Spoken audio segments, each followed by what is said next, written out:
हरे कृष्णा कृष्णा कृष्णा हरे हरे हरे राम राम राम हरे हरे हरे कृष्णा। हरे कृष्ण। সকলকে স্বাগতম জানাচ্ছি শ্রী মায়াপুর চন্দ্রোদয় মন্দির থেকে, শ্রী চৈতন্য মহাপ্রভুর আবির্ভাব ভূমি নবদ্বীপ ধাম থেকে আপনাদের সকলের পছন্দের অনুষ্ঠান পারমার্থিক টক শো রবিবাসরীয় প্রশ্নোত্তর পর্ব আলোচনা নিয়ে। তো কার্তিক মাস চলছে, সকলে কার্তিক মাস দামোদর মাসের ব্রত উদযাপন করছেন অনেকেই এবং দীপদান করছেন। অত্যন্ত উৎসাহ, আগ্রহ, ভক্তি, উদ্দীপনা সহকারে সকলে কার্তিক মাস দামোদর মাসে প্রচার করছেন, ভক্তি যাজন করছেন। তো বিভিন্ন ফেস্টিভ্যাল আমরা আলোচনা করছি কার্তিক মাসে, একটার পরে একটা অনুষ্ঠান উৎসব লেগেই আছে। তার মধ্যে একটা অনন্য একটি উৎসব যেটি হচ্ছে গোপাষ্টমী, যা ভগবানের অত্যন্ত প্রিয় একটি দিন গোপাষ্টমী। তো কি হয়েছিল সেই দিনে, গোপাষ্টমীর কি কাহিনী, কি লীলা, সেই দিন আমাদের কি করা উচিত এবং গোমাতার মাহাত্ম্য কি, এই সমস্ত কথা আজকে আমরা শ্রবণ করব। তো আমাদেরকে এই গোপাষ্টমীর কথা শোনাবেন আমাদের এই টক শোতে বরাবর আমাদেরকে কৃপা পরবশ হয়ে আমাদের সঙ্গ দিচ্ছেন সুদূর অস্ট্রেলিয়া থেকে যিনি এসছেন বিগত কয়েক দশক ধরে মহাপ্রভুর ধামের এই বঙ্গধাম, এই বঙ্গভূমিতে মায়াপুর ধামে ধামবাসী হয়ে আছেন এবং বঙ্গ ভাষায় উনি আমাদেরকে মহাপ্রভুর কথা, গোমাতার কথা শোনাবেন। পরম পূজনীয় শ্রীপাদ অতুল কৃষ্ণপ্রভুকে স্বাগতম জানাচ্ছি। আর আজকে আমাদের অহোভাগ্য যে এই গোমাতার সম্বন্ধে শোনানোর জন্য অত্যন্ত হয়তুকি কৃপা পরবশ হয়ে আমাদের এই স্টক শোর স্টুডিওতে উপস্থিত হলেন পরম বন্দনীয় শ্রীমৎ গৌরাঙ্গ প্রেম স্বামী মহারাজ। তো আমরা আগেও মহারাজের কাছ থেকে শ্রবণ করেছিলাম, বিভিন্ন রাধারানী সম্বন্ধে শুনেছিলাম, কত রাধাষ্টমীতে সমস্ত ভক্তরা অত্যন্ত আগ্রহ সহকারে শুনেছেন এবং অনেকে কমেন্ট করেছেন যে মহারাজের কাছ থেকে আরও আমরা শ্রবণ করতে চাই, রাধারানীর কথা অত্যন্ত ভালো লেগেছে। তো আজকে গোমাতার কথা শুনব। তো আমরা মহারাজকে স্বাগতম জানাচ্ছি এবং মহারাজকে অনুরোধ করছি যে গোপাষ্টমী আসলে কি, এই দিনে কি হয়েছিল যদি আমাদের শোনান। হরে কৃষ্ণ। তো এই গোপাষ্টমী হচ্ছে এই দামোদর মাস বা কার্তিক মাসের যে শুক্লপক্ষের অষ্টমী তিথি, ওই দিনটাকে বলা হয় গোপাষ্টমী। ওই দিন তো সাধারণত যাদের কাছে পঞ্জিকা আছে তারা নিশ্চয়ই জানেন, লেখা আছে গোপাষ্টমী গোপূজা গোসেবা বিশেষ করে করতে হয়। তার এই দিনে সবচেয়ে বিশেষত্ব হচ্ছে ভগবান শ্রীকৃষ্ণ যখন গত দ্বাপর যুগের শেষে বৃন্দাবনে অবতীর্ণ হইলেন, তখন এই অষ্টমী তিথি থেকে প্রথম তিনি গোবৎস চারণ লীলা করতে শুরু করেছিলেন। বোঝা গেল গোবৎস। তো এটা হয়েছে এক সময় কৃষ্ণের বয়স যখন মাত্র 5-6 বছর বয়স, তখন কৃষ্ণ তার মা যশোদার কাছে ইচ্ছা প্রকাশ করলেন যে মা, আমি এখন গোচারণ করতে যাব। তো এটা নিয়ে আমাদের বৈষ্ণব পদকর্তারা অনেক পদ কীর্তন রচনা করেছেন। যেমন দ্বিজ বলরাম দাস তার একটা কীর্তনের পদে বলেছেন যে কৃষ্ণ বলছেন যে গোষ্ঠে আমি যাব মাগো, গোষ্ঠে আমি যাব, শ্রীদাম সুদাম সঙ্গে ধেনু চড়াবো। তো পিতধরা দেহ মাগো, মুরলী দেহ হাতে, আমারও লাগিয়া শ্রীদাম দাঁড়াইয়াছে পথে। এইরকম ইচ্ছা কৃষ্ণ যখন মায়ের কাছে প্রকাশ করলেন, তখন নন্দ মহারাজ যখন গৃহে এলেন, তখন মা যশোদা নন্দ মহারাজকে বললেন যে কৃষ্ণর ইচ্ছা যে এখন এই কৃষ্ণ কী করবে, গোচারণ করতে যাবে। এই কথা শুনে নন্দ মহারাজ বলেন এটা খুব ভালো কথা, যে আমরা গোপ জাতি, গোচারণ করা, গো পালন করাই হচ্ছে আমাদের বৃত্তি। তো কৃষ্ণ গোচারণ করতে চাইতে চাইছে, এটা তো খুব ভালো কথা। তখন তিনি অন্যান্য গোপগণকে ডাকলেন, একত্রে বৈঠক করলেন যে কৃষ্ণ বলরামকে এখনই কী কথা হবে, গোচারণ করতে যাওয়া হবে তার সখাদের সাথে। কৃষ্ণের ইচ্ছা গোচারণ করা। এই কথা শুনে সেই সমস্ত গোপেরা বলল যে কৃষ্ণ বলরাম সখারা এখন ছোট্ট বালক, ওদেরকে এখনই যে গাভী চারণ করতে দেওয়া হবে না, ওদেরকে প্রথমে গোবৎস চারণ করতে দেওয়া হোক। তখন নন্দ মহারাজ অন্যান্য ব্রাহ্মণ পণ্ডিতদেরকে ডেকে আনলেন, তাদেরকে বললেন যে কৃষ্ণ বলরাম সখাদেরকে নিয়ে গোবাচ্ছ চারণ করতে যাবে। তো আপনারা টিকা পাঞ্জি দেখে একটা ভালো দিন নির্ধারণ করে দেন যে কোন দিন কৃষ্ণ বলরাম সখাদের নিয়ে এই গোবৎস চারণ লীলা শুরু করবেন। তখন সেই সমস্ত ব্রাহ্মণেরা টিকা পাঞ্জি দেখে বললেন যে আগামী যে অষ্টমী তিথি, এটা খুব ভালো শুভ দিন, ওই দিন থেকেই কৃষ্ণ বলরাম গোবৎস চারণ লীলা করতে শুরু করুক। তখন তিনি নন্দ মহারাজ বললেন যে আপনার এই যে গোশালা আছে, বৈঠকখানা, নন্দগাঁয়ের বাইরে একটা গোশালা আছে, বৈঠকখানা হয়, তো সেখানে একটা যজ্ঞ অনুষ্ঠানের আয়োজন করুন। কৃষ্ণ বলরাম সকারা সব রাখাল বেশে সেজে সেখানে আসবে এবং এই গোয়ালাদের ঘরে যত গোবৎস আছে তা ভালো করে স্নান করিয়ে ফুলের মালা পরে সেই সমস্ত বৎসগণকে সেখানে আনা হোক এবং রাখালগণের বালকগণের পিতামাতারাও সেখানে আসবে। সেখানে একটা যজ্ঞ অনুষ্ঠান হবে, তারপরে সেই সমস্ত কৃষ্ণ বলরাম সহ সমস্ত গোপ বালকরা সেই গোবৎস চারণ লীলা করতে শুরু করবে। তখন যখন এই অষ্টমী তিথি এসে গেল, তো সেই দিন ওই নন্দ বৈঠকখানায় গোশালায় ব্রাহ্মণের একটা যজ্ঞ অনুষ্ঠানের আয়োজন করলেন এবং সমস্ত গোপেরা তাদের গোবৎস এবং তাদের ছেলেদেরকে রাখাল বেশে সাজায় সেখানে আনলেন। ব্রাহ্মণেরা বৈদিক মন্ত্র উচ্চারণ করে সেই যজ্ঞানুষ্ঠান করলেন এবং সেখানে অনেক পরমান্ন রান্না করা হলো। তারপরে যখন যজ্ঞ সমাপ্ত হলো, তখন কৃষ্ণ বলরাম সহ সমস্ত গোপবালকেরা সেই সমস্ত বাসুরগণকে একবার হৈ হৈ করে তারাই নিয়ে গেলেন এবং তাদের পিতামাতারাও তাদের পিছনে পিছনে কিছু দূর অবধি গেলেন। তারপর সেখান থেকে তারা ফিরে এলেন। তখন সেই সমস্ত সমাগত উপস্থিত সমস্ত গোপগণের মাঝে সেই পরমান্ন বিতরণ করা হলো।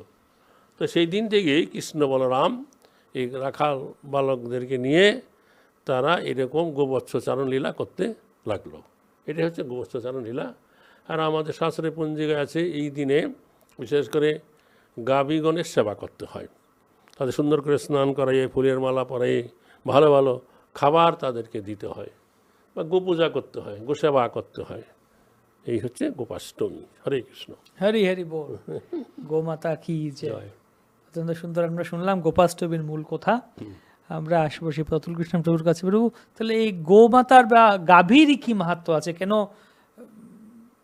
কৃষ্ণ যায়? এই প্রশ্ন আসতে পারে যে বর্তমান সমাজে যেরকম হচ্ছে, এত গো হত্যা হচ্ছে, কিন্তু আমাদের এই বৈদিক সনাতন ধর্মে গাভীকে এত মাহাত্ম দেওয়া হচ্ছে কেন? গাভীর মহত্তা কি বিষয় আমাকে বলছেন? গাভীর মহত্তা সম্বন্ধে আলোচনা করতে। গাভীর মহত্তা অসীম অনন্ত।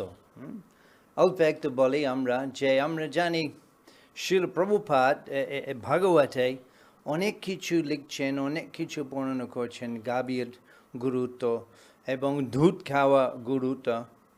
যেমন আমরা শুনি ঋষি মুনিরা, যেমন সুখদেব গোস্বামী, উনি শুধু দুধ খেতেন এবং যতক্ষণ জন্য দুধ পাওয়ার জন্য গাভীর থেকে উনি বিভিন্ন গৃহে থাকতেন। এভাবে সন্ন্যাসী এবং ত্যাগীরা ওনারা জীবনযাপন করতেন। এবং প্রভুপাদও উনি দুধ খেতেন। তার আগে বিদেশি ভক্তদের বুঝতেন না যে দুধ গরম করে খেতে হবে। প্রভুপাদ গরম হয়ে একটা কলা নিয়ে দুধ খেতেন এবং বলেছেন এটা মিরাকল ফুড বাচ্চাদের জন্য এবং বৃদ্ধদের জন্য। এবং বিশেষ করে প্রভুপাদ বলছেন যে গাভীর দুধ খেয়ে আমাদের বুদ্ধি খুব উন্নত হয়ে যায় এবং আমরা শাস্ত্রের সিদ্ধান্ত উপলব্ধি করতে পারি এবং আমরা হৃদয়ঙ্গম করতে পারি সেই শাস্ত্রের সিদ্ধান্ত। দুধ খেতে খেতে আমরা প্রতিদিন খাই এবং এভাবে আমাদের আধ্যাত্মিক চেতনা উন্নত হয়ে যায়। এবং আমরা জানি যে গোবিন্দ গোপাল গাভী খুব প্রিয়, সেখানে গোলোকা সেই দেশে সেই লোকে উনি থাকেন, সেখানে গাভী আছেন এবং সেখানে উনি প্রতিদিন লীলা আস্বাদন করেন যমুনা তীরে গাভী নিয়ে। এভাবে আজকে বিশেষ করে এই শুক্ল অষ্টমী তিথি দিবসে এই কার্তিক মাসে আমরা গো পূজা করি এবং এভাবে অনুষ্ঠান করি এবং এভাবে কৃষ্ণ খুব সন্তুষ্ট হন।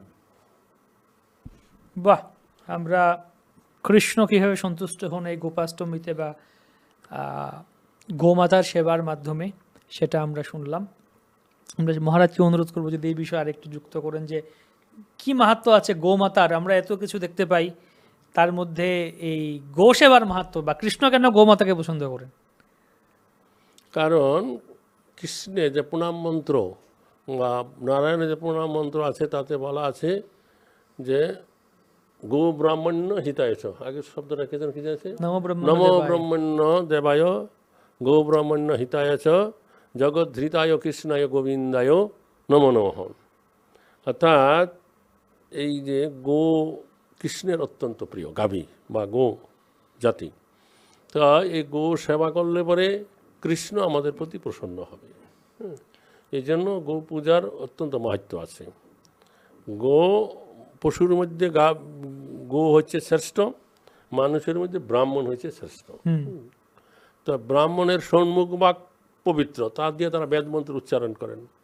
আর গাভীর পিছন দিক থেকে যা আসে, দুধ আসে, তারপরে গোমূত্র, তো তারপরে গোময়, তা দিয়ে ভগবানের সেবা হয়, সমস্ত কাজে লাগে। যে পঞ্চগব্য আছে তার মধ্যে কি, যে দুধ, দই, ঘৃত এবং গোময় এবং গোমূত্র, এটা দিয়ে হলো পঞ্চগব্য। তা সবটাই আছে এই গাভীর থেকে, যার দ্বারা ভগবানকে অভিষেক করানো হয়, শালগ্রাম শিলায় অর্চন করানো হয়। তা করলে পরে ভগবান সন্তুষ্ট হয়ে থাকেন। এই জন্য গাভী সেবা করা, তার যত্ন নেওয়া, তার রক্ষণাবেক্ষণ করা আমাদের প্রত্যেকেরই কর্তব্য আছে। এবং ভারতের যে স্বাধীনতা আন্দোলনের যিনি অগ্রগামী ছিলেন মহাত্মা গান্ধী, তিনি বলেছেন যে ভারতবর্ষ স্বাধীনতা করার থেকেও বেশি গুরুত্বপূর্ণ হয়েছে ভারতবর্ষে গোহত্যা বন্ধ করা। যদিও দুঃখের বিষয় 80 বছর হয়ে যাচ্ছে ভারতবর্ষ স্বাধীন হয়েছে, তা এখনও কার্যকরী করা যায় নাই বা হয় নাই। এটা পরম পরিতাপের বিষয়। হরে কৃষ্ণ। অত্যন্ত দুঃখের বিষয় আমরা যেটা মহারাজ এখানে উত্থাপন করলেন, যে গো হত্যা হচ্ছে চারিদিকে, এই যেটা বন্ধ করা প্রয়োজন। মহারাজ আরেকটা ব্যাপার আমরা দেখি, যে আমরা দেখতে পাই, বললেন গোমাতার এত মাহাত্ম্য রয়েছে, ভগবানের এত প্রিয়, কিন্তু আমরা ভাগবতে একটা জায়গায় বা কয়েকটা জায়গায় এরকম দেখেছি উদাহরণ দেয়া হয়। যেমন একটা শ্লোকে দশম স্কন্ধে বলেছেন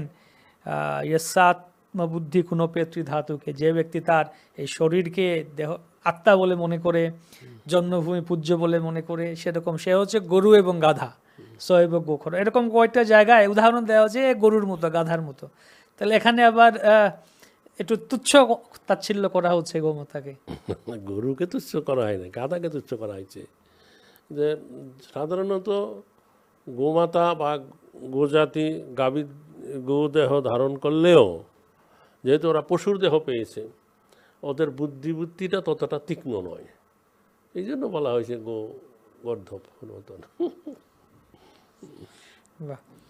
তো প্রভুর কাছে আসি। প্রভু, যদি আমরা শুনান যে আমরা জানি সারা বিশ্বে গোহত্যার জন্য পাশ্চাত্য দেশেও হচ্ছে, কিন্তু যখন আপনি এলেন কৃষ্ণ ভাবনামৃতে, দেখলেন যে এখানে গৌমাতার পূজা করা হচ্ছে কৃষ্ণ ভাবনামৃতে, তো আপনার কেমন অভিজ্ঞতা হলো প্রথমে, বা যে গো পূজা করা হচ্ছে? খুব ভালো লেগেছে, খুব ভালো লেগেছে। আমি প্রথম গ্রন্থ পেয়েছিলাম শিল প্রভুপাদের ভাগবত, প্রথম স্কন্ধা, তখন 3টে ভলিউম, প্রথম ভলিউম ছিল, এবং ভিতরে কিছু চাবি ছিল, খুব সুন্দর। এবং আমি তখন এই গৌড়ীয় সিদ্ধান্ত, গৌড়ীয় দর্শন কিছু বুঝিনি, কৃষ্ণ ভাবনামৃতের সামনে কিছু বুঝিনি। তবু আমি দেখেছি এই ছবিগুলো, দেখেছি ভক্তরা আমাদের অস্ট্রেলিয়া, সেখানে আমাদের গ্রামের পরিকল্পনা, ফার্ম কমিউনিটি, এবং সেখানে বিদেশি ভক্তরাও ওনারা গো সেবা করছেন, এবং what's the bull? সার সার নিয়ে ওনারা চাষ করছেন, জমি চাষ করছেন। এটা অপূর্ব, আমি চমৎকার লেগেছে। আর আশ্চর্য হয়েছে যে এই ট্রেডিশনাল সিস্টেম, ওনারা সার নিয়ে ওনারা জমি চাষ করছেন, খুব আকর্ষণীয় হয়েছে মন। এবং সেই গ্রামের পরিকল্পনা আমাদের ইসকন ফার্মে আমি গিয়েছিলাম, এবং সেখানে আমি কয়েকদিন অবস্থান করছিলাম, এবং কিছু গো সেবা করলাম, এবং গাভীর দুধ খেতাম, এবং আনন্দিত হয়েছে মন। এবং সেই অভিজ্ঞতা হয়ে আস্তে আস্তে আমি সম্পূর্ণভাবে কৃষ্ণ ভক্ত হয়ে গিয়েছি। বাহ, খুব ভালো লাগলো আপনার কথা শুনে যে আপনার অভিজ্ঞতা সারা বিশ্বব্যাপী। তো সারা বিশ্বে কিভাবে এখন ইসকন কিভাবে এই যে গো পালন, গো রক্ষাতে ইসকন কি করছে? আমাদের বিভিন্ন দেশে সারা পৃথিবীতে পাশ্চাত্য দেশগুলিতে ইসকন বড় বড় গ্রামে পরিকল্পনা আছে, যেমন নর্থ আমেরিকা আছে এবং ল্যাটিন আমেরিকা আছে, ইউরোপ আছে, রাশিয়া আছে, স্পেন আছে, ইউকে আছে, সাউথ আফ্রিকা আছে। এবং সেখানে যেখানে বিভিন্নভাবে ওনারা গো সেবা করেন, বিশেষ করে এই গোপাষ্টমী দিনে খুব সুন্দর অনুষ্ঠান করেন। যেমন আমার দেশে যেখানে সেই গ্রামের পরিকল্পনা, ওর নাম হচ্ছে নিউ গোবর্ধন। এবং সেখানে ওনারা সকালবেলায় ঘুম থেকে উঠে ভক্তবৃন্দ ওনারা গো সেবা করেন, গো মাতা স্নান করান, তারপর কিছু পূজা করেন, ওনারা কিছু ফুল এবং আগরবাতি আহ্বান করেন, তারপর সুন্দর পোশাক গোমাতা অলঙ্কার করা হয়, তারপর খাওয়া দাওয়া হয় ঘাস এবং গুড় এবং খোলা। তারপর পরিক্রম করেন, গোমাতা পরিক্রম করেন, তারপর চলে যান যেখানে গ্রেজিং খেতে, ঘাস খাওয়ার জন্য। এবং বিকালবেলায় সন্ধ্যায় এই বিশেষ দিনে যখন গাভীরা ফিরে আসছেন গোধূলি মুহূর্তে, তখন ওনারা সব ভক্তরা যান এবং তাদের নিয়ে আসবেন, একটু সুন্দরভাবে সুস্বাগতম জানানো হয় এই দিনে। এভাবে প্রতি বছর গোপাষ্টমী অনুষ্ঠান হয় প্রত্যেক ইসকন গ্রামের পরিকল্পনা।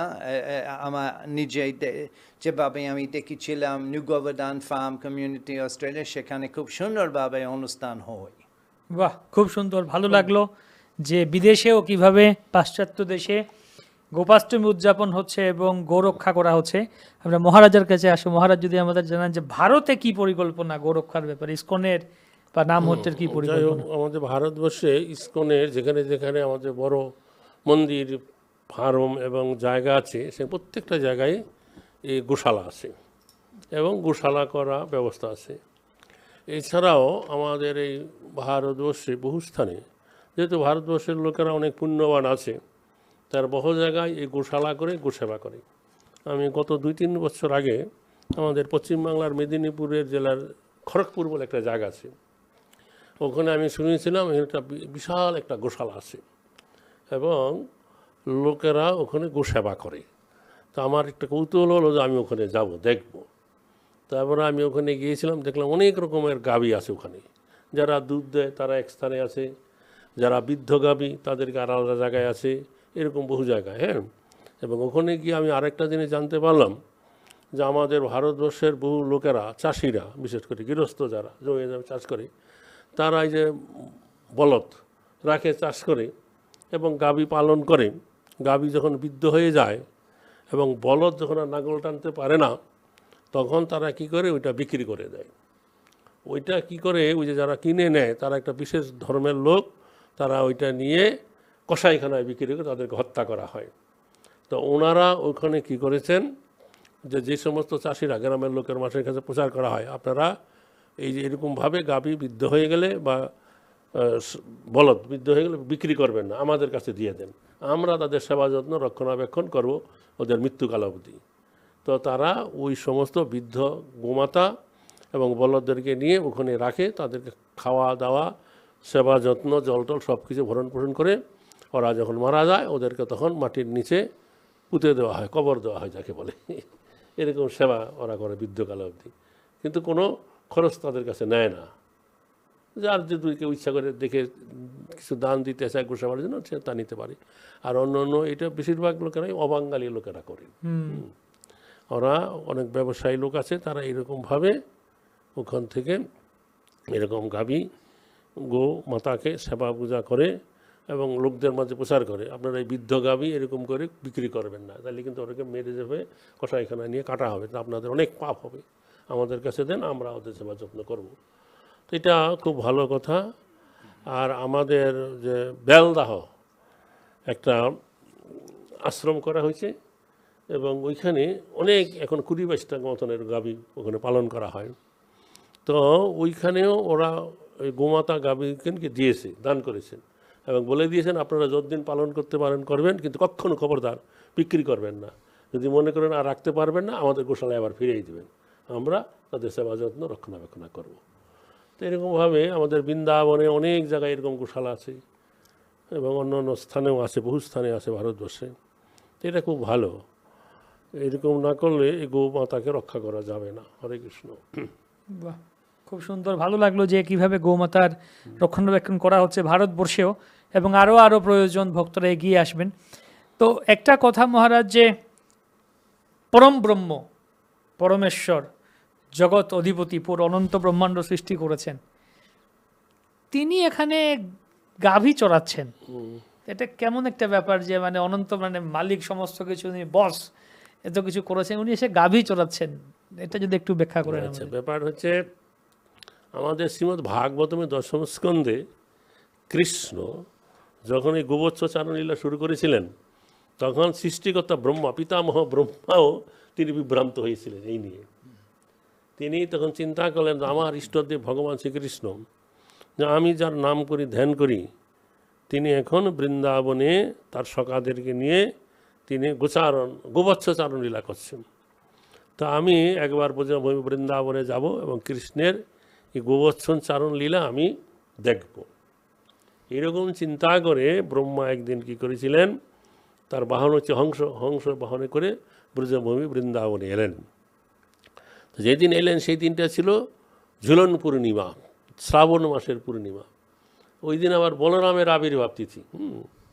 যখন কৃষ্ণ বলরাম প্রতিদিনের মতো সেই দিনও গোবৎস চারণ করতে যাবেন, তখন কৃষ্ণের মা রোহিণী দেবীকে বললেন, হে বলরামকে বললেন, বলরাম তোমার আজকে এই গোবৎস চারণ করতে গোষ্ঠে যেতে হবে না, তোমার আজকে জন্মদিন, বাড়িতে একটা কাজ আছে, তুমি আজকে যাবে না।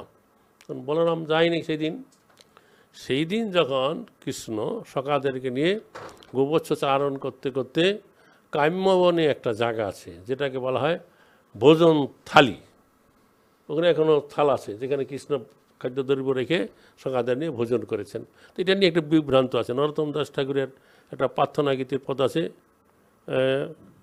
ভোজনেরও স্থান কবে নয়ন গোচর হবে। এটা অনেকে বলে ফেলে ভজনেরও স্থান, আসলে এটা ভোজনের স্থান, ভোজনস্থলী। সেটা কাম্যবনে আছে। সেখানে যখন গেলেন তখন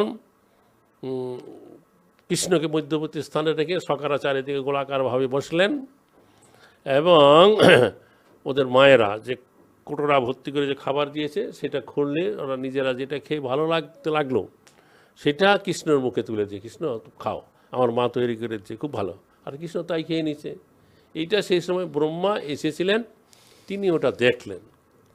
দেখে ব্রহ্মা তো চিন্তিত হয়ে পড়লেন, অবাক হয়ে গেলেন, এটা কোন কৃষ্ণ? আমার যে ইষ্টদেব ভগবান শ্রীকৃষ্ণ, আমি যার নাম করি, ধ্যান করি, এটা কি সেই কৃষ্ণ না অন্য কৃষ্ণ? আমার ইষ্টদেব ভগবান যদি কৃষ্ণ হয়ে থাকেন, তিনি কি করে এত সাধারণভাবে জীবনযাপন করতে পারেন? এই গোবৎস চারণ করছেন, আর এই সমস্ত উপবালক রাখালরা যেই খাবার নিজের আগে খেয়ে উচ্ছিষ্ট খাবার কৃষ্ণের মুখে তুলে দিচ্ছে, কৃষ্ণ তাই খেয়ে নিচ্ছে। তখন ব্রহ্মার মনে একটা সন্দেহ হলো, এটা কি সেই কৃষ্ণ, আমার ইষ্টদেব ভগবান শ্রীকৃষ্ণ, নাকি অন্য কেউ? আমি একটু পরীক্ষা করে দেখি। তখন সেই সময় কি হয়েছিল, যে সমস্ত রাখাল বালকেরা কৃষ্ণকে নিয়ে এক স্থানে বসে ভোজন করছে, আর গোবৎসরা দেখছে রাখাল বালকেরা এখন নাই, ওরা যখন এদিক ওদিক হাঁটতে হাঁটতে দূরবর্তী স্থানে চলে যাচ্ছিল। তখন সেই সমস্ত রাখাল বালকেরা কৃষ্ণকে বলল, হে কৃষ্ণ, আমরা এখানে ভোজন করছি আর আমাদের গোবৎসগণগুলো দূরে চলে যাচ্ছে, তো তুমি এখানটায় বসো, আমরা বৎসগণকে ফিরিয়ে আনি। এইরকম চিন্তা করে তখন সেই সমস্ত রাখাল বালকেরা যখন গোবৎসগণকে ফিরিয়ে আনতে গেল, তার আগে কি করেছিল, ব্রহ্মা দেখছে যে এই গোবৎসরা এখান থেকে দূরে চলে গেছে, তাদেরকে নিয়ে হরণ করে নিকটবর্তী একটা পাহাড়ের গোফার ভিতরে তাদেরকে লুকিয়ে রাখলেন। এবং লুকিয়ে রেখে ব্রহ্মা চিন্তা করলেন, এখন কৃষ্ণের কাছে সখার আছে, গোবৎসরা নাই, তখন সেই সমস্ত রাখাল বালকেরা কৃষ্ণকে বলেছিল, হে কৃষ্ণ, আমরা এখানে ভোজন করছি আর আমাদের বৎসগণ দূরে চলে গেল, তো তুমি এখানটায় বসো, আমরা গোবৎসগণকে ফিরিয়ে আনি। যখন রাখাল বালকেরা গোবৎসগণের সন্ধানে বেরিয়ে এলো, তখন ব্রহ্মা এসে কী করলো, সেই সমস্ত রাখাল বালকগণকেও হরণ করে তারই পার্শ্ববর্তী আরেকটা গুফার ভিতরে তাদেরকে লুকিয়ে রাখলো। তারপরে ব্রহ্মা চিন্তা করলেন, এখন কৃষ্ণের কাছে তার প্রিয় গোবৎসরও নাই, রাখাল বালকের নাই, এখন দেখব কৃষ্ণ এখন একা একি কী করেন। তখন কৃষ্ণ বুঝতে পারলেন যে ব্রহ্মা আমাকে পরীক্ষা করবার জন্য আমার প্রিয় গোবৎস এবং গাভীগণকে আমার কাছ থেকে দূরে সরিয়ে নিয়ে গেল। তখন কৃষ্ণ ভাবলেন যে আমি এখন একাকী কী করি, গ্রামের বাড়িতে ফিরে যেতে পারি। আমি যদি একাকী ফিরে যাই, আমার এই সমস্ত সখার মায়েরা আমার কাছে জানতে চাইবে যে সুদাম কোথায়, সুবল কোথায়, আমি তখন তাদেরকে কি বলবো। তখন কৃষ্ণ কী করলেন, তার দেহ থেকে তিনি সমস্ত গোপ বালক এবং গোবৎসগণকে প্রকাশিত করলেন এবং তাদেরকে নিয়ে তিনি ধীরে ধীরে গ্রামের বাড়ির দিকে চলতে লাগলেন। তখন ব্রহ্মা ফিরে এসে দেখলেন কি অবাক কাণ্ড, আমি যেই সমস্ত গোপবালক গোবৎসগণকে পাহাড়ের গোপার ভিতরে লুকিয়ে রেখে এলাম, তারা কি করে আমার আগে এই কৃষ্ণের কাছে চলে এলো। তখন তিনি তাড়াতাড়ি আবার সেই গোপার ভিতরে গেলেন, গিয়ে দেখলেন ওইখানেও সেই সমস্ত গোপবালক গোবৎসরা আছে। তিনি তাড়াতাড়ি আবার কৃষ্ণের কাছে এলেন, এসে দেখলেন এখানেও তারা আছে। তখন কৃষ্ণ সে ব্রহ্মাকে একটু ঐশ্বর্য প্রকাশ করে দেখালেন। তিনি সমস্ত গোবৎস গোপবালককে চতুর্ভুজ নারায়ণ রূপে প্রকাশিত করলেন, শঙ্খচক্র গদা পদ্মধারী রূপে। তা দেখে ব্রহ্মা তো অবাক হয়ে গেলেন। তখন তিনি ভাবলেন যে কৃষ্ণ হচ্ছে ভগবান, তার সাথে এরকম হঠকারিতা করাটা আমার ঠিক হয়নি, আমার তো অপরাধ হয়ে গেছে। তখন তিনি সেখানে নামলেন এবং কৃষ্ণের কাছে হাঁটু গেড়ে বসে প্রণাম করে তার স্তবস্তুতি করতে লাগলেন, তার এই অপরাধের জন্য ক্ষমা প্রার্থনা করতে লাগলেন। আমাদের আগে প্রথম দিকে আমরা যখন স্কুলে এসেছি তখন একটা ছবি দেখলাম ভগবত দর্শনে, যে কৃষ্ণ ছোট্ট একটা নেকা বোকা ছেলের মতো, মুখে কোনো হাসি নাই, গম্ভীর, পিছনের দিকে একটা ছোট্ট ডাল ধরে দাঁড়ায় আছে, আর ব্রহ্মা তার স্তবস্তুতি করেই চলেছে। অনেকক্ষণ স্তবস্তুতি করবার পরেও পরে কৃষ্ণ তাকে ক্ষমা করে দিয়েছেন। অনেকক্ষণ স্তবস্তুতি করার পরে তখন তথাপি ব্রহ্মার মনে একটা অপরাধ থেকে গেল। তার কারণটা হচ্ছে কি, এই যে ব্রহ্মা কৃষ্ণের যে প্রিয় গাভী গোবৎস এবং তার প্রিয় সখাগণকে তার কাছ থেকে দূরে সরিয়ে নিয়ে গিয়েছিল, এতে কৃষ্ণ খুবই দুঃখিত হয়েছিলেন, অসন্তুষ্ট হয়েছিলেন। এই জন্য অনেকক্ষণ স্তবস্তুতি করবার পরেও কৃষ্ণ কোনো কিছু বলে নাই। তারপরে কৃষ্ণ তাকে ক্ষমা করে দিলেন। ব্রহ্মা যখন ফিরে এলেন তখন ব্রহ্মার মনে একটা অপরাধ বোধ থেকে গেল, যদিও কৃষ্ণ ক্ষমা করলেন। তখন তিনি জানতে পারলেন যে এই কৃষ্ণ আগামী কলিযুগে রাধারানী ভাব কান্তি নিয়ে গৌরাঙ্গ মহাপ্রভু রূপে নদিয়া নবদ্বীপে অবতীর্ণ হইবেন, কলিযুগের যুগধর্ম হরে কৃষ্ণ নাম পরিবর্তন করবেন, যাকে কাছে পাবেন তাকে প্রেম বিতরণ করবেন। তখন তিনি চিন্তা করলেন যে কৃষ্ণ এবার দাপরের শেষে স্বয়ং রূপে অবতীর্ণ হয়ে লীলা করলেন, আমি তাকে চিনতে পারলাম না, পরীক্ষা করতে গিয়ে অপরাধী হইলাম। তো যখন কৃষ্ণই আবার গৌরাঙ্গ রূপে অবতীর্ণ হয়ে নাম প্রেম প্রদান করবেন, তখন আমি কি করে তাকে জানতে পারবো। আমার যাতে করে আর অপরাধ না হয় তার একটা বন্দোবস্ত আমার এখন থেকেই করতে হবে। তাই তিনি নবদ্বীপ ধামে এলেন এবং এই যে আমরা যেখানে আছি অন্তর্দ্বীপ, এইখানে বসে তিনি গৌরাঙ্গের নাম ঘোষণা করতে লাগলেন। তো একসময় গৌরাঙ্গ মহাপ্রভু ব্রহ্মার সম্মুখে তার কৌশল মূর্তিতে তার সম্মুখে আবির্ভূত হইলেন। বললেন, হে ব্রহ্মা, তুমি কেন এরকম কঠোর তপস্যা করে আমার নাম করে চলেছ? তখন ব্রহ্মা কৃষ্ণ মহাপ্রভুকে প্রণাম করে বললেন, আমি কৃষ্ণ লীলা বুঝতে পারলাম না, পরীক্ষা করতে অপরাধী হলাম। আপনি যখন এই গৌরাঙ্গ রূপে অবতীর্ণ হইবেন তখন যাতে করে আমি আর এরকম বিভ্রান্ত না হই, এরকম অপরাধ কর্ম যাতে আমি না করি, তার অভয়বাণী আপনার মুখে আমি শুনতে চাই। এবং আপনি এই কলিযুগে যে অবতীর্ণ হয়ে নাম প্রেম প্রদান করবেন, সেই নাম রস প্রেম রস আমি আস্বাদন করতে চাই। তখন মহাপ্রভু তাকে বললেন যে না, তুমি এই গৌর অবতারে তুমি কোনো অপরাধী হবে না। তো আমার আবির্ভাবের কিছুকাল পূর্বেই তুমি এই গৌরমণ্ডল ভূমিতে মানব জীবন প্রাপ্ত হবে এবং হরিদাস নাম প্রাপ্ত হবে এবং আমার এই নাম রস তুমি আচ্ছাদন করবে, প্রতিদিন 3 লক্ষ নাম করবে, অত্যন্ত দৈন্যভাবে থাকবে, তোমার কোনো অপরাধ আর হবে না। যেহেতু এই স্থানেতে সেই ব্রহ্মা এবং গৌরাঙ্গ মহাপ্রভু তারা তাদের পরস্পর অন্তরের কথা ব্যক্ত করলেন, এই জন্য এই দ্বীপের নাম হইল অন্তর্দ্বীপ শ্রী মায়াপুর, যা হচ্ছে বৃন্দাবনের অভিন্ন গোকুল মহাবনের হরি বল। সমান। আরেকটা কথা হচ্ছে কি যে কৃষ্ণ এই যে ব্রহ্মা যে কৃষ্ণের স্তবস্তুতি করছে, ব্রহ্মার কৃষ্ণের মুখটা একেবারে গম্ভীর হয়েছিল, কিন্তু মুখে একটুখানি হাসি নাই। আবার আরেকটা ব্যাপার দেখবেন যে কৃষ্ণ যখন গোবর্ধন লীলা করছিলেন, গোবর্ধন ধারণ করেছিলেন, তখন তার মুখে কীরকম একবার হাসি হাসি মুখ, হাসি হাসি। এক হাতে গোবর্ধন ধারিয়ে আছে, সমস্ত ভক্তরা আছে, তাদের দিকে তিনি তাকে হাসছেন এবং তাদেরকে দেখছেন। এই কারণটা কি? কারণ ওই গোবর্ধন ধারণ লীলাতে কৃষ্ণের এই যে পঞ্চরসের ভক্ত আছে, শান্ত, দাস্য, সখ্য, বাৎসল্য, মধুর রসাশ্রিত ভক্ত, এই পঞ্চরসের ভক্তদেরকে কৃষ্ণ একসঙ্গে পেয়েছেন। আর অন্য কোনো লীলার দ্বারা কৃষ্ণ একই সঙ্গে তার এই পঞ্চরসের ভক্তগণকে কাছে পায় না। এই জন্য কৃষ্ণ গোবর্ধন ধারণ লীলায় খুবই আনন্দে গোবর্ধন ধারণ করে আছেন আর ভক্তগণকে তিনি দর্শন করছেন। কিন্তু আর এই যে ব্রহ্মা এই যে স্তব করছে, তার প্রিয় সখা, প্রিয় গাভী গোবৎসগণকে তার কাছ থেকে দূরে নিয়ে গেছে, কৃষ্ণ খুবই দুঃখিত ছিলেন, এদের মুখে কোনো হাসি নাই। হরে কৃষ্ণ। বাহ, মহারাজ আমাদেরকে নবদ্বীপ ধামেও নিয়ে এলেন গোপাষ্টমীর কথা শুনতে শুনতে।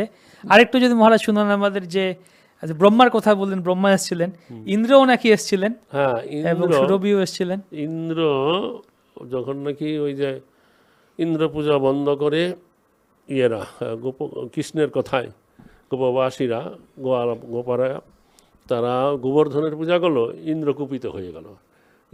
ইন্দ্র হচ্ছে বৃষ্টির দেবতা, সমস্ত মেঘগণকে ডাকলেন এবং ভূমিতে গিয়ে প্রবলভাবে বৃষ্টিপাত করো। তারা বৃষ্টিপাত করতে লাগলো। তখন গোপেরা কৃষ্ণের কাছে বলে, কৃষ্ণ তোমার কথায় আমরা ইন্দ্র পূজা না করে গোবর্ধন পূজা করলাম, ইন্দ্র তো রেগে গেল, সে বৃষ্টিপাত করছে, এখন আমরা কি করব। তখন কৃষ্ণ বলে, চলো তোমরা গোবর্ধন পূজা করছো, গোবর্ধনই তোমাদের রক্ষা করবে, তোমাদের গৃহপালিত যত পশু পাখি আছে, এই গরু, মহিষ, ছাগল, ভেড়া সবাইকে নিয়ে চলো। তখন গোবর্ধন তটে গেলেন, কৃষ্ণ গোবর্ধন ধরে ধারণ করলেন, সবাইকে ভিতরে আসতে বলেন। এভাবে 7 দিন বৃষ্টিপাত দিয়েও যখন ব্রজবাসীদেরকে কোনো কিছু করতে পারল ইন্দ্র, তখন ইন্দ্র বুঝতে পারল কৃষ্ণ ভগবান, তখন বৃষ্টিপাত বন্ধ করলেন এবং কৃষ্ণের স্তবস্তুতি করলেন। তাকে তার ঐরাবতের দ্বারা গোবিন্দ কুণ্ডের জল তুলে এনে কৃষ্ণকে সিংহাসনে বসে তার অভিষেক করলেন, ক্ষমা চাইলেন। তো ইন্দ্র চলে গেলেন, তথাপি ইন্দ্রের মনে একটা দুঃখ ছিল, ভয় ছিল, অপরাধ বোধ ছিল, যে আমি এই কৃষ্ণলীলা বুঝতে পারলাম না। শুনেছি এই কৃষ্ণ আগামী কলিতে তিনি গৌরাঙ্গ রূপে নবদ্বীপ ধামে অবতীর্ণ হয়ে নাম প্রেম প্রদান করবেন। তখন তিনি গোমাতা যে সুরভি গাভী মাতার কাছে গেলেন, বলে, মা আমি কি করি এখন উপায়? কৃষ্ণলীলা বুঝতে না পেরে তাকে পরীক্ষা করতে গিয়ে আমার এরকম অপরাধ হলো, তো এবার গৌরলীলায় আমার যাতে করে আর অপরাধ না হয় তার একটা উপায় আপনি করুন। তখন সুরভি মাতা বললেন, চলো তাইলে আমরা নবদ্বীপে যাই, গিয়ে আমরা গৌরাঙ্গের নাম করি, গৌরাঙ্গের ভজনা করি, গৌরাঙ্গের ভজন সহজ, অল্প দিনে তার কৃপা পাওয়া যায়। তখন এই গোমাতা সুরভি মাতা তিনি ইন্দ্রকে এনে ওই যেখানে এখানে গোদ্রমদ্বীপ বলা হয় স্বরূপগঞ্জ, ওখানে বিশাল একটা অসত্য গাছের নিচে বসে তারা গৌরাঙ্গের ভজনা করলেন। যেহেতু এই জন্য ওই দ্বীপের নাম হয়েছে গোদ্রম, গো মানে হচ্ছে গাভী, ইন্দ্র সুরভি গাভী, আর দ্রোম শব্দের মানে হচ্ছে বৃক্ষ, অসত্য বৃক্ষের নিচে ভজনা করলেন এবং একসময় গৌরাঙ্গ মহাপ্রভুর দর্শন পেলেন, তার কৃপা পেলেন। এই জন্য ওই দ্বীপের নাম হয়েছে গোদ্রম দ্বীপ, গৌদ্রুম দ্বীপ, যা হচ্ছে কীর্তনাক্য ভক্তির পাদপীঠ। বা আমরা গৌদ্রুম দ্বীপের কাছে আছি। গৌদ্রুম দ্বীপের কথা শোনালেন, মানে সেই প্রসঙ্গে, যেহেতু এই প্রসঙ্গে এসছে, মানে মার্কণ্ডেয় ঋষি এসেছিলেন শুনছিলাম। হ্যাঁ, মার্কণ্ডেয় ঋষি ওখানে এসে ওই মহাপ্রলয়ের সময় ভাসতে ভাসতে ওখানে এসেছিলেন এবং ওই এই যে ওখানে ওইখানে আশ্রয় নিয়েছিলেন। তো একই কথা আমরা আবার পুরীতেও দেখি একটা মার্কণ্ডেয় কুণ্ড আছে, তাহলে ওখানেও হয়েছিল এরকম দিলে, এখানেও এখানে হয়েছে। বাহ, আমরা নবদ্বীপ ধামে চলে এসেছি কথা শুনতে শুনতে। তো ইতিমধ্যে আমরা আমাদের টকশোতে পেলাম আমাদের এই টকশোর অধ্যক্ষ পরম পূজনীয় শ্রী শ্রীমৎ ভক্তি বিজয় ভাগবত স্বামী মহারাজকে। আপনাকে মিস করছিলাম আমরা। তা আছি। আসলে গোপাষ্টমী একটা অত্যন্ত গুরুত্বপূর্ণ অনুষ্ঠান, ভগবান গাভীর সঙ্গে সম্পর্কিত। আবার দামোদর মাসে সবার বাড়িতে গোমাতা না থাকলেও গোমাতার গুরুত্ব সবাই একটু অনুধাবন করি। বিশেষ করে নম ব্রাহ্মণ দেবায় গো ব্রাহ্মণ হিতায়, ব্রাহ্মণ এবং গাভীর হিতাকাঙ্ক্ষী ভগবান শ্রীকৃষ্ণের একটা অভূতপূর্ব লীলা এই গোপাষ্টমী লীলা। মহারাজের পরম পূজ্য মহারাজের কাছে শুনতে খুব মধুর লাগে।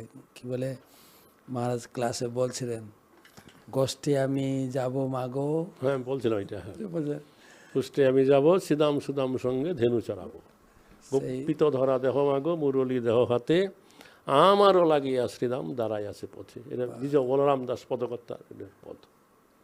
শুনতে মধুর লাগে। মহারাজ গোপাষ্টমীর দিনে এটাই মন্দিরে পাঠ করেন। তো সেইটা আমি সবাইকে শুনতে চাইছি যে সবাই গোপাষ্টমীর যে তিথিটা কত গুরুত্বপূর্ণ। আমাদের মায়াপুরেও ওই দিন যত গাভী গোশালা, গাভীদের স্নান করানো, পূজা করানো, খাওয়ানো, পরিষ্কার করা হয় গোশালা, পরিষ্কার করা, গোশালার মানে বলা যায় বিভিন্ন ডে আছে না, Valentine's day, rose day, biscuit day, গোমাতা ডে, কাউডে কাউ ডে নাকি। তো এরকম একটা দিন যেটা আমরা আগে জানতাম না, প্রভুপাদের কৃপায় আমাদের মন্দিরে এত বড় করে ওটা সাজানো গোছানো অনুষ্ঠান। খুব আমরা দেখি যে গাইদের প্রতি কতটা সম্মান প্রদর্শন করা উচিত, সেখান থেকে উপলব্ধি করে। সেই জন্য মহারাজকে আহ্বান করেছিলাম গোমাতা। আরেকটা কথা, আমাদের মায়াপুরে ওই দিন কিন্তু আরেকটা বিশেষ লীলা বা হয়, যে রাধারানী চরণ দেখানো হয়। হ্যাঁ, মানে রাধারানী ওই দিন সুবলের বেশে সজ্জিত হন, কিন্তু ওই যে সুবল বেশ ধারণ করা হয়, রাধারানী চরণ দর্শন হয়, এটা কিন্তু গোপাষ্টমীর দিনই হয়েছে এমন কোনো কথা নাই। আমি যখন ইস্কনে জয়েন করি 79-এ, তখন কয়েক বছর আমি দেখতাম ওই রাধারানীর ওই চরণ দর্শন বা সুবল বেশে যে সজ্জিত বেশটা, ওইটা হতো দোল পূর্ণিমার পূর্বে যে একাদশীর দিন, ওই দিন। কিন্তু তারপরে সবাই আলোচনা করে গোপাষ্টমীর দিন এটা করা হয়, চলছে। কিন্তু বৃন্দাবনে আমি গিয়ে দেখেছি ওই যে এটাকে সুবল বেশ বলা হয়, এটা কোনো কোনো সময় কোনো মন্দিরে ওইটা হয় ঝুলন পূর্ণিমার দিন, আবার বলরাম জয়ন্তী, হ্যাঁ বলরাম জয়ন্তী। আবার কোনো মন্দিরে যেমন রাধা দামোদর মন্দিরে হয় গোবর্ধন পূজার দিন। আচ্ছা, এক এক সময় এক এক মন্দিরে এক এক দিনে হয়। এটা এটা এই লীলাটা কি করে হয়েছিল, সুবল বেশ রাধারানী ধারণ করেছে। মানে একবার কৃষ্ণ বলরাম ছিল না ওই দিন, ওইটা কিন্তু ওই ঝুলন পূর্ণিমার দিন ওই লীলাটা হয়েছিল, বলরামের আবির্ভাবের দিন। ওই দিন বলরাম খুঁজতে যায় নাই। কোন তিথি? ঝুলন পূর্ণিমার দিন। ওই যে রাধারানীর শ্বশুরাল হচ্ছে জাবট, তার পাশে একটা কুকিলা বন আছে। তো এক সময় কৃষ্ণ তার সখা শ্রীদাম সুদাম সুবল ওদেরকে নিয়ে যখন ওই কুকিলা বনে গেছে, তখন কৃষ্ণের রাধারানীর কথা খুব মনে পড়েছে, এই জন্য মনটা দুঃখী হয়ে গেছে। তখন সুবল সখা জিজ্ঞাসা করছে, সখা তুমি কেন তোমার এরকম চিন্তা? তখন বলছে, আমি আজকে রাধারানীর কথা মনে পড়ছে, রাধারানীর সাথে আমি মিলিত হতে চাই। কি করে মিলিত হওয়া যায়? তখন ওই সুবল বলছে, তুমি চিন্তা করো না, আমি রাধারানীকে আনয়ন করে তোমার সাথে মিলন করাবো। তখন সুবল কি করেছে, ওই জাবটে গেছে। জাবটে গিয়ে দিয়েছে জটিলা কুটিলা, রাধারানীর শাশুড়ি এবং ননদী ওই বাড়ির বাইরে যে খামার আছে ওখানে কাজ করছে। তারা জিজ্ঞাসা করছে, আরে সুবল তুমি কোথায় যাচ্ছ? তখন সুবল বলছে, আমার একটা ছোট্ট গোবৎস এই দিকে চলে আসছে, তাকে আমি খুঁজতে যাচ্ছি, কোথায় আছে। তো এই বলে ওই ঘুরে ফিরে ওই জাবটে রাধারানী শ্বশুর বাড়িতে ঢুকে গেছে। গিয়ে দেখছে রাধারানী তখন রান্না করছে। তখন বলছে, রাধে এই নিকটে আছে কৃষ্ণ, সকাদের নিয়ে গোচারণ করছে, তোমার সাথে মিলিত হওয়ার জন্য সে খুব উৎকণ্ঠিত হয়ে পড়ছে, তুমি এখন যাও। তখন রাধারানী বলছে আমি এখন কি করে যাব, আমি বাড়ির থেকে বেরিয়ে আমার শ্বশুরি ননদিনী তারা তো আমাকে দেখে বলবে। তখন সুবল বলছে আমি একটা উপায় করে দিচ্ছি, আমার যে বস্ত্র আছে তুমি এই বস্ত্রটা পরিধান করো, আর তোমার বস্ত্রটা পরিধান করে আমি এই রাধারানী সেজে এখানে রান্না করি। তখন এইবারে দুইজনের বস্ত্র পরিবর্তন করছে। তো সুবল রাধারানীর বেশ পরে ওখানে রান্নার কাজে লেগে গেছে। এখন রাধারানী যাবে, বলছে যে আমি কি করে এখন যাব, আমার এই যে উচ্চ বক্ষস্থলী দেখে তো ধরে ফেলবে। তখন বলছে না তুমি একটা কাজ করো, তোমাদের গোশালায় ছোট্ট বাছুর আছে ওইটাকে বুকে চেপে ধরো আর তুমি বেরিয়ে যাও, ওদের কাছে আমি বলে আসছি যে আমি এখানে আমার বৎস পেয়ে গেছি।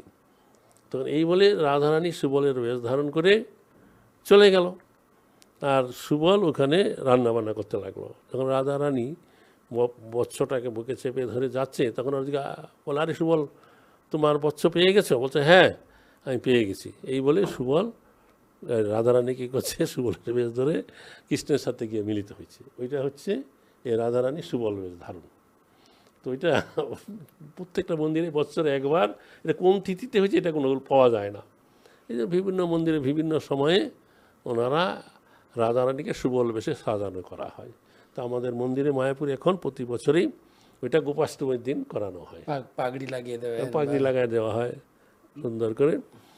আর ওই দিন যেহেতু সুবল তো আর চরণ ঢেকে থাকে না, সুবলের বেশটা চরণের উপরে বস্ত্রটা থাকে। মহারাজ কেউ কেউ বলেন যে ওই দিন তো গো পূজার জন্য গোশালা পরিষ্কার হবে, গাইদের স্নান করানো হবে, মায়েরা কাজ করতে গেলে কাপড় একটু তুলে কোমরে বেঁধে নিয়ে, হয়তো কেউ বলছেন ওই জন্য কাপড়টা একটু উঠেছে। না, এটা রাধারানী সুবলের বেশ ধরে করে চলে গেছে, এই জন্য এটা সুবল বেশ করা এটা।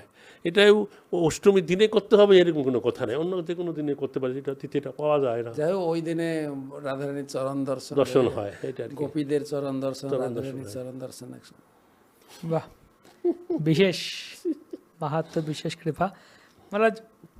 একটা সেরকম একটা ব্যাপার, দুজন ভক্ত, একজন বলছে যে গো রক্ষা করতে হবে, গোমাতার সেবা করতে হবে, গোমাতার সেবা না করলে সবাই নরকে যাবে, পাপ হবে, যারা গোমাতার সেবা করেন এরা ভক্তই না, কৃষ্ণের কত প্রিয় গোমাতা, চাই সবাই এগুলো সব ছেড়ে গোমাতার সেবা করো। আরেকজন বলছে যে ভগবান হরিনাম করতে বলছেন, যেমন পঞ্চাঙ্গ ভক্তি, সাধুসঙ্গ, নাম কীর্তন, ভাগবত শ্রবণ। তো এই নববিধা ভক্তি, এখানে তো গোমাতার কথা এত বলা হয় না, আমি হরিনাম করছি, ভাগবত পড়ছি, সাধুসঙ্গ করছি। না না, ব্যাপার হচ্ছে আমাদের হরিনামও করতে হবে, ভক্তাঙ্গ যাজনও করতে হবে, এবং সেই সাথে সাথে গোসেবাও করতে হবে। হরিনাম করছি বলে গোসেবা করবো না এরকম কোনো কথা নাই, দুটাই করতে হবে, দুটোই করতে হবে।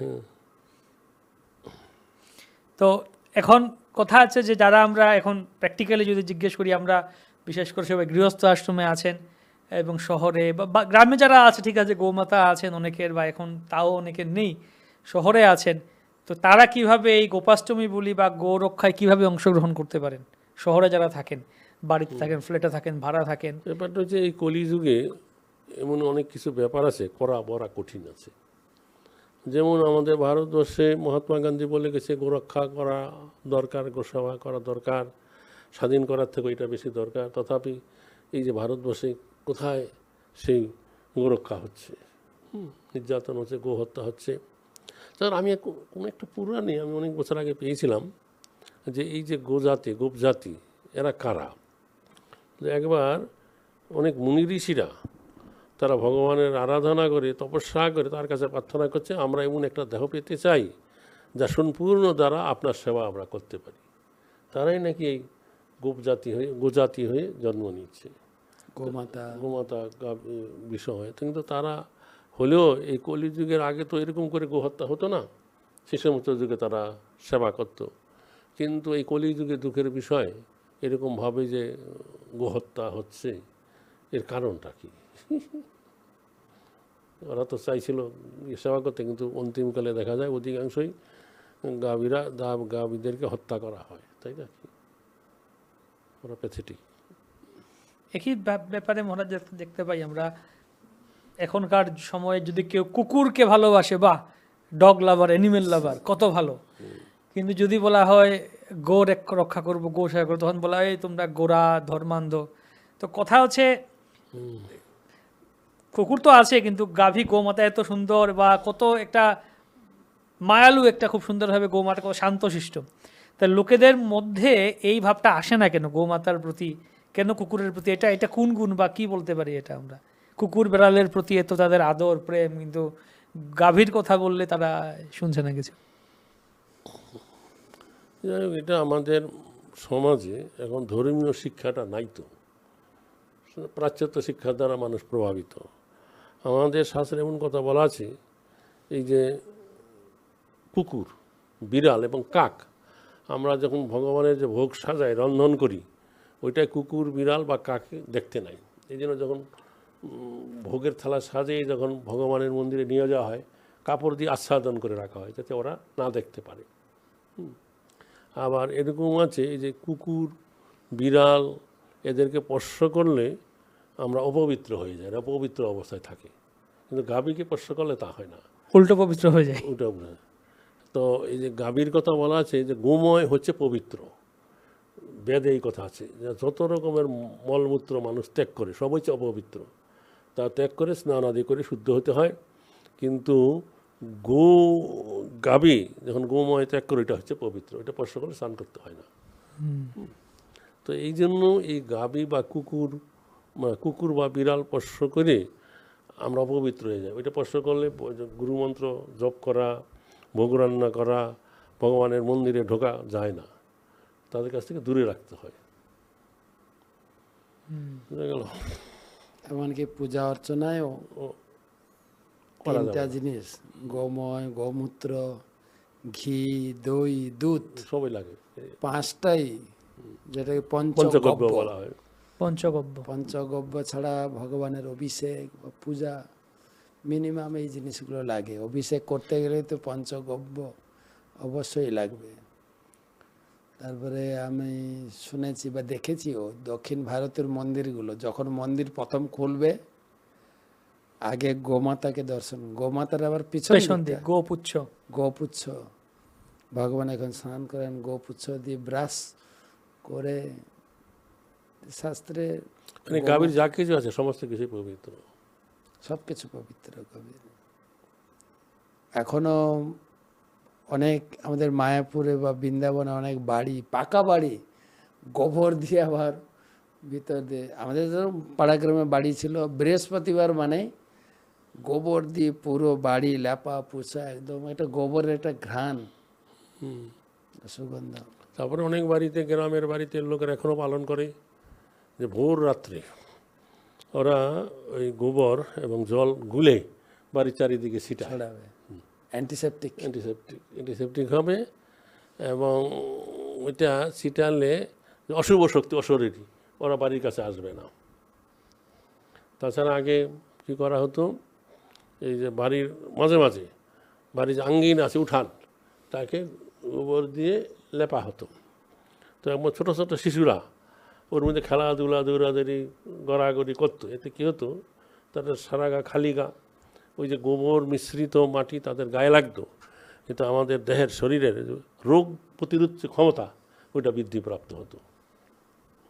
কিন্তু এখন এই যে যারা নাকি ফ্ল্যাট বাড়িতে থাকে ওরা সেই সুযোগ আর পায় না, এই জন্য ওতে অল্পকালেই ওরা খুব সামান্য রোগেই ওরা কাবু হয়ে যায়, রোগ একটু বেশি হয়। কিন্তু এই গোময়ের উপর দিয়ে যখন ছোটো ছোটো শিশুরা দৌড়াদৌড়ি, ছোটাছুটি, গড়াগড়ি, খেলাধুলা করে, ওদের দেহেতে লাগে, ওতে ওদের প্রতিরোধ ক্ষমতা শরীরের বেড়ে যায়, রোগ প্রতিরোধ ক্ষমতা। বাহ, এত এত মাহাত্ম্য রয়েছে গোমাতার, কিন্তু আমরা সেটা থেকে বঞ্চিত হচ্ছি। তো আমরা এটাও দেখতে পাই যে অনেক সময় বা শাস্ত্রে গোদান করা হচ্ছে, গোদান। কিন্তু এখন তো আমাদের সেরকম, অনেকে আছে গোদান করতে পারে, যাদের এরকম গোদান করার সামর্থ্য নেই বা করতে পারছে না। কিভাবে প্র্যাকটিক্যালি গো সেবায় কীভাবে যুক্ত হতে পারেন, আর্থিকভাবে হোক বা কায়িকভাবে, মানসিকভাবে? এবার ওই যে আগের দিনে আমাদের ভারতবর্ষে প্রায় স্থানে, বহু স্থানে গোচারণ ভূমি ছিল। কেউ যদি গাভী পেত, একদম রাখাল থাকতো, ওই সকালবেলা হলে বাড়িতে ঘাস জল খাইয়ে গাভীকে নিয়ে চলে যেত, তখন সারাদিন গাভী চড়াইয়ে আবার বাড়িতে সন্ধ্যাবেলা ফিরে আসতো, এসে জল টল রাখতে হতো, ওরা খেত। কিন্তু গোপালন করাটা তখনকার দিনে কোনো কঠিন কিছু ছিল না। কিন্তু এই সময় ওরকম গোচারণ ভূমি আর নাই। গোচারণ গাভী পালন করলে বাড়িতে বেঁধে সবসময় তাকে জল ঘাস খেতে দিতে হবে, সেই রকম ব্যবস্থাই নাই। এই জন্য গোপালন কেউ আর করতে চায় না, বড় কঠিন ব্যাপার। একটা কথা মনে পড়লো, আমাদের লকডাউন গেল না, 20, 21, 22-এর কিছু অংশ। তা আমি পরে একাচক্রে গেছিলাম। আমাদের একাচক্র ধামে নিত্যানন্দ প্রভুর জন্মস্থানের আশেপাশে প্রচুর গাই গরু মহিষ, গোয়ালা আছে, গোয়ালা, ঘোষ জাতি, ঘোষ প্রতি বাড়িতে। ওখানে ছানা দুধ একদম খুব সুন্দর, অ্যাভেলেবল, ঘি পাওয়া যায় খাঁটি। আর মন্দির থেকে বেরোলেই গোবর গোমূত্রের ঘ্রাণ।